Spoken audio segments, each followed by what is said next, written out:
What's up, everybody? This is your boy Trayvon here with Scent Talk TV, and today I'm going to go over a new discovery that I found at one of my local TJ Maxx's. This one I've seen like here and there on like websites and whatnot, but I never thought to find it in a rack store. So I looked up the notes while I was standing in front of the box, and the notes looks pretty intriguing to pick up. That's what made me pick it up, based off the notes. I'm talking too much. Without further ado, let's just jump into it. Alrighty, ladies and gentlemen, from the house of Delroba or Delroba, however you want to pronounce it, this is Delroba Black Musk Eau de Parfum. This is a 100 milliliter size bottle, 3.4 fluid ounces. Here is the front of the box. I do like how the front of the box look. Simplistic, but I still like it.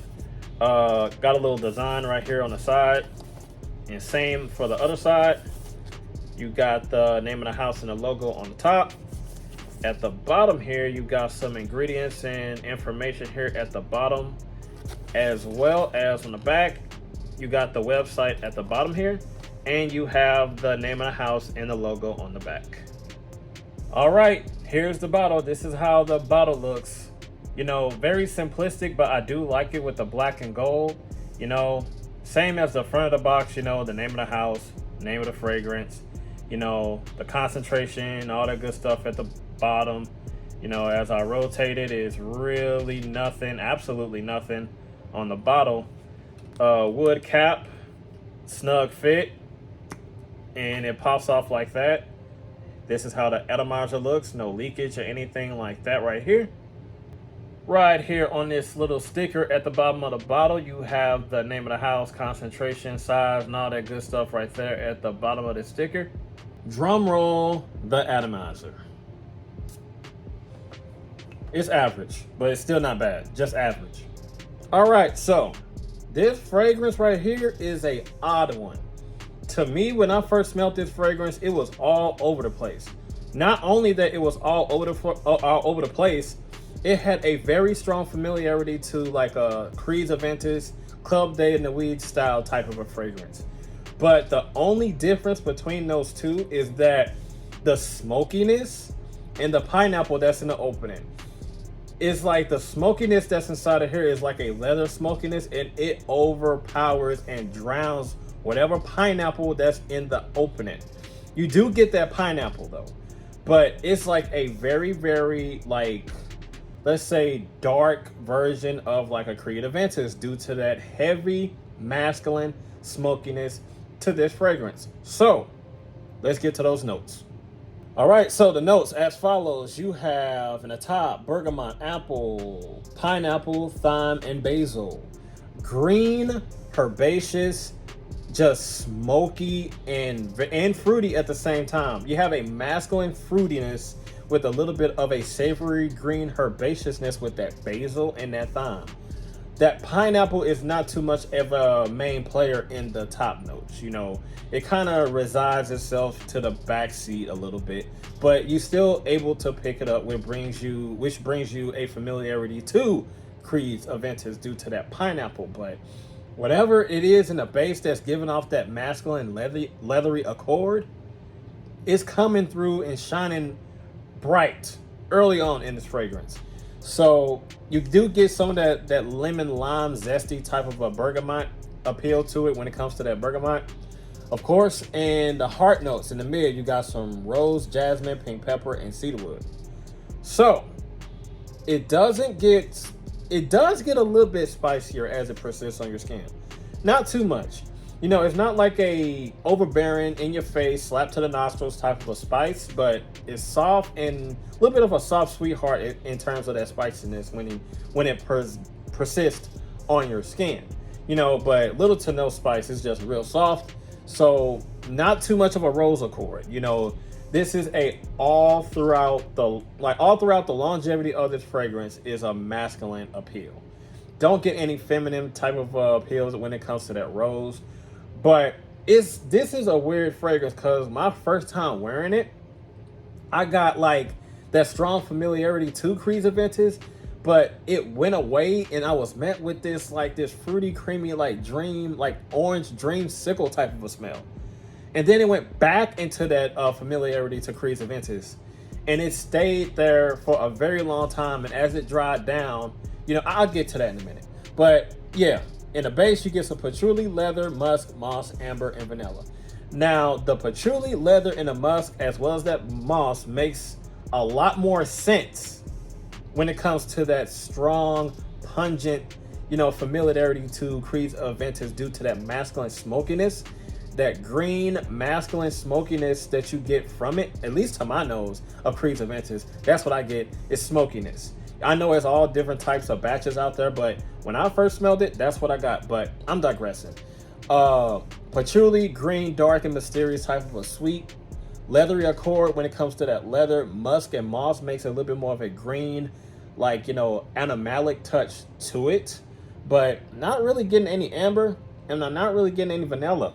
But throughout the longevity of the fragrance, you get this dark, mysterious, smoky, leathery type of a green, savory type of a smell from this fragrance.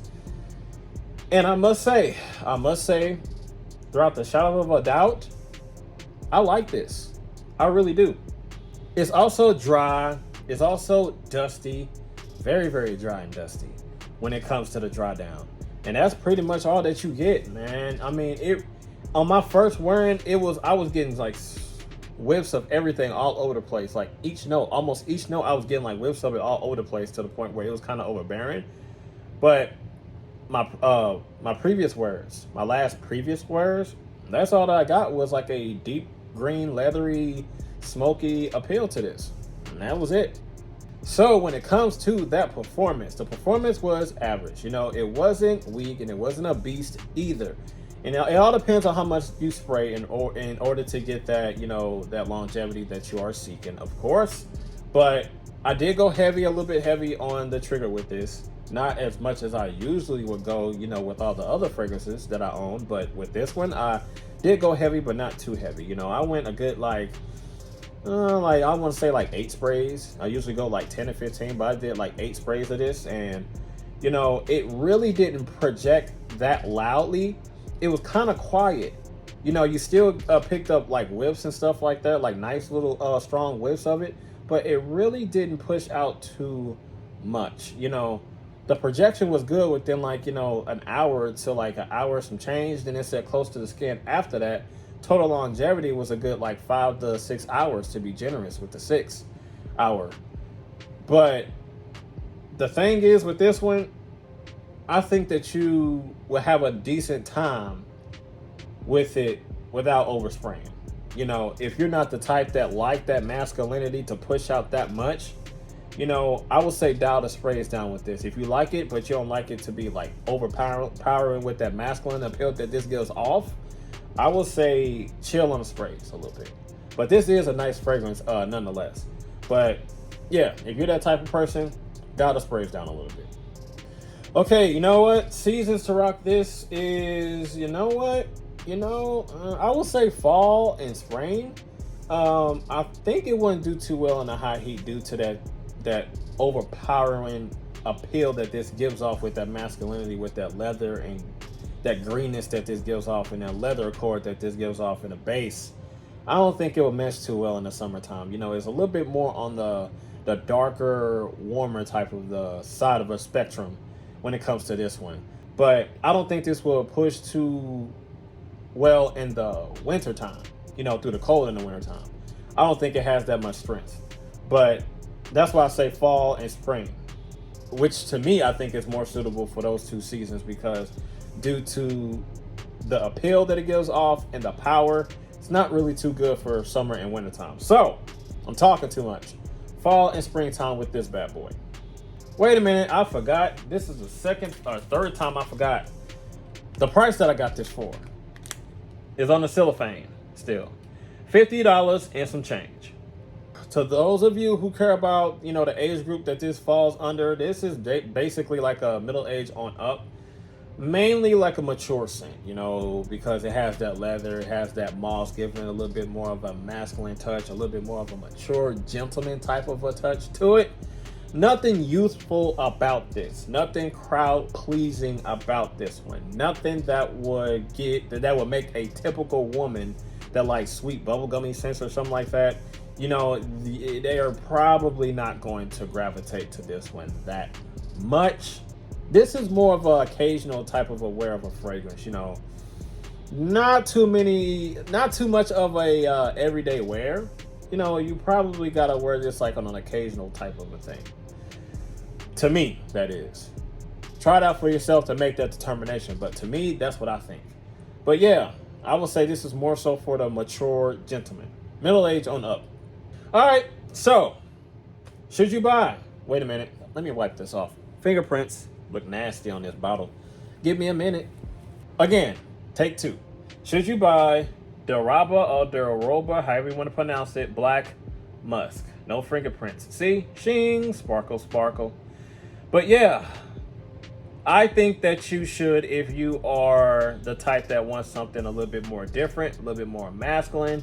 If you are a fan of like that creative vintage style fragrance, this will be the one for you. Now, when it comes to the price point, I wouldn't pay $50 for this. I will pay like at least like 30 to 35, but I wouldn't pay 50 for it because due to the, you know, the simplistic like aura and energy and style of this fragrance that gives off that typical creative vintage style, you know, fragrance. I wouldn't pay like $50 because that DNA is all over the place. But yeah, if you like it and you like the notes that I present about this fragrance, I say try it and see for yourself. You might like it more than I did. But yeah, I don't think it's worth 50. I mean, if you can find it for a decent price, go ahead and go that route, but not $50. I'm talking too much. So that's all that I have for Scent Talk TV, ladies and gentlemen. And as always, you know what to do. You always know what to do. I shouldn't have to tell you, but I have to tell you all the time what to do.